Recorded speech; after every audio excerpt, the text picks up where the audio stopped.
अजित पवार यांच्या अपघाती मृत्यूनंतर आता चर्चा आहे ती राष्ट्रवादीच्या विलिनीकरणाची। अजित पवार झडपी निवडणुकांनंतर हे विलिनीकरण घडवून आणणार होते असंही पुढे येते। दुसरीकडे अमोल कोल्हे, अंकुश काकडे हे शरद पवारांकडचे नेते की प्रफुल्ल पटेल आणि जिरवाळांसारखे अजित पवारांकडचे नेते असोत, यांनीही एकत्रीकरणाबाबत सकारात्मकच संकेत दिलेत। पण प्रश्न हा उरतो की एकत्रित राष्ट्रवादीचं नेतृत्व नेमकं कोणाचं?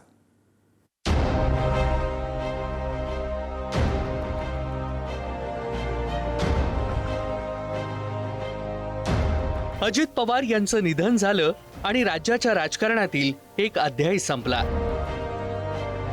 भाजपसोबत महायुतीत येऊन उपमुख्यमंत्री झालेल्या दादांनी थेट राष्ट्रवादी काँग्रेसवर दावा ठोकत त्या पक्षाचं नेतृत्व आपल्याकडे घेतलं।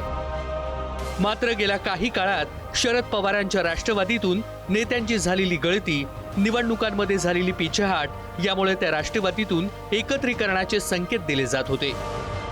दुसरीकडे नुकत्याच झालेल्या मनपा निवडणुकीत दोन्ही राष्ट्रवादींना मिळालेला जबर तडाखा, पुण्यातील पिंपरी चिंचवडमध्ये संपलेलं वर्चस्व यामुळे आता दोन्ही पक्ष स्वतंत्र ठेवण्यात अर्थ नाही याचीही जाणीव दोन्हीकडे झाली होती। यामुळे झेडपी निवडणुकानंतर दोन्ही राष्ट्रवादी एकत्र येण्याचं अजित पवार, शरद पवारांकडून निश्चित झालं होतं। त्यासाठी दादांनी 14 बैठका घेतल्याचंही पुढे आलं आणि ती प्रक्रिया होत होती। काल आपण अनेक वाहिन्यांवरती पाहिलं, राजेश टोपे, डॉक्टर अमोल कोल्हे, जयंतराव पाटील, शशिकांत शिंदे हे सगळे मंडळी एकत्रीकरणाच्या बाबतीमध्ये त्यांच्या अनुकूल भूमिका आपण पाहिलेल्या आहेत। किंवा 12 तारखेला झालं असतं तर दादांचं स्वप्न पूर्ण झालं असतं। आणि त्याच्यानंतरही ते आम्हाला म्हणाले ना की ठीक आहे, महानगरपालिकेच्या निवडणुका झाल्यानंतर वगैरे आपण एकत्र येणारच आहोत असं बोलले होते। दुर्दैवाने महानगरपालिकेच्या इलेक्शन संपतात, तोच लगेच जिल्हा परिषदेच्या निवडणुका लागल्या आणि जिल्हा परिषदेच्या निवडणुकीच्या प्रचारामध्येच येत असताना आशा अशी होत होती की जिल्हा परिषद निवडणूक झाल्यानंतर याचा फैसला होईल आणि अंतिम टप्प्यामध्ये होईल। पण दुर्दैवाने ज्यांचे प्रयत्न किंवा ज्यांची इच्छा होती तेच दुर्दैवाने हा चांगला क्षण पाहिला नाही। मात्र अजितदादांचं अपघाती निधन झालं आणि फक्त 2 परिवार, 2 पक्षांनाच नव्हे तर साऱ्या महाराष्ट्राच्या राजकारणाला धक्का बसला।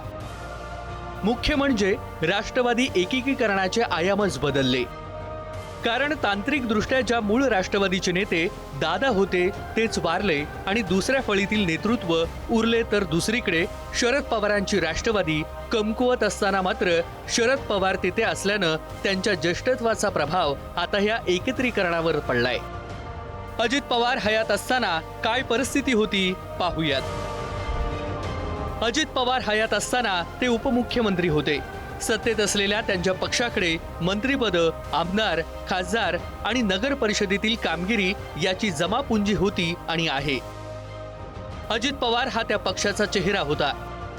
शरद पवारांना तांत्रिकदृष्ट्या ते समांतर होते। राष्ट्रवादीचं एकत्रीकरण होताना दादांच्या राष्ट्रवादीत शरद पवारांची राष्ट्रवादी सामावली जाईल असं गृहीतक होतं। म्हणजेच अजित पवारांचं नेतृत्व नव्या रचनेत प्रमुख ठरलं असतं। अजित पवारांची राष्ट्रवादी भाजपसोबत होती आणि आहे। शरद पवारांची राष्ट्रवादी दादांच्या राष्ट्रवादीत आल्यास महायुतीतील समावेशाबाबत प्रश्न नव्हता। सुप्रिया सुळे आणि रोहित पवार आणि अन्य नेते यांना अजित पवारांच्या नेतृत्वात मार्गक्रमण करावं लागलं असतं।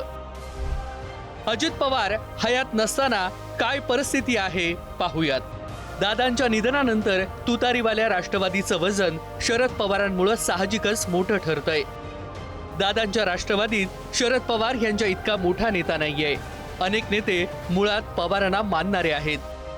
अजित पवारांनी आधी पार्थ आणि नंतर सुनेत्रा यांच्या राजकीय उदयासाठी प्रयत्न केले होते। राष्ट्रवादीचं नेतृत्व मिळण्यासाठी तर थेट अपेक्षा व्यक्त केली होती। यातूनच पुढे सर्व राजकीय नाट्य घडलं। सुनेत्रा पवार ह्या सर्व इतिहासाला मागे सोडून एकत्रीकरणाला कशा प्रकारे स्वीकारणार ते देखील महत्त्वाचं आहे।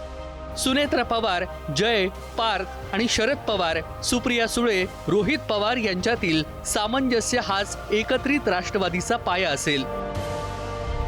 या सर्व मुद्द्यांच्या जोडीला काही बाह्य राजकीय मुद्देही आहेत। अजित पवार भाजपच्या महायुतीत सामील झालेत, उपमुख्यमंत्री झाले। पुढील लोकसभा विधानसभा निवडणुकांना अजून 3 वर्षांचा अवधी आहे। राष्ट्रवादीला जनतेनं प्रतिसाद दिला नाही हे किमान निकालाचे आकडे दाखवत आहेत. दादांसोबतचे नेते सत्तेला सरावलेले आहेत. अशा स्थितीत एकत्र राष्ट्रवादी अजितदादांच्या भूमिकेनुसार सत्तेत राहणार की शरद पवारांच्या भूमिकेनुसार विरोधात, हा देखील मुद्दा आहे. यातही सत्तेत सहभाग कायम राहिल्यास शरद पवारांचं नेतृत्व की सुनेत्रा पवारांचं हे भाजपसाठी देखील महत्वाचं आहे. ब्युरो रिपोर्ट, पुढारी न्यूज, मुंबई.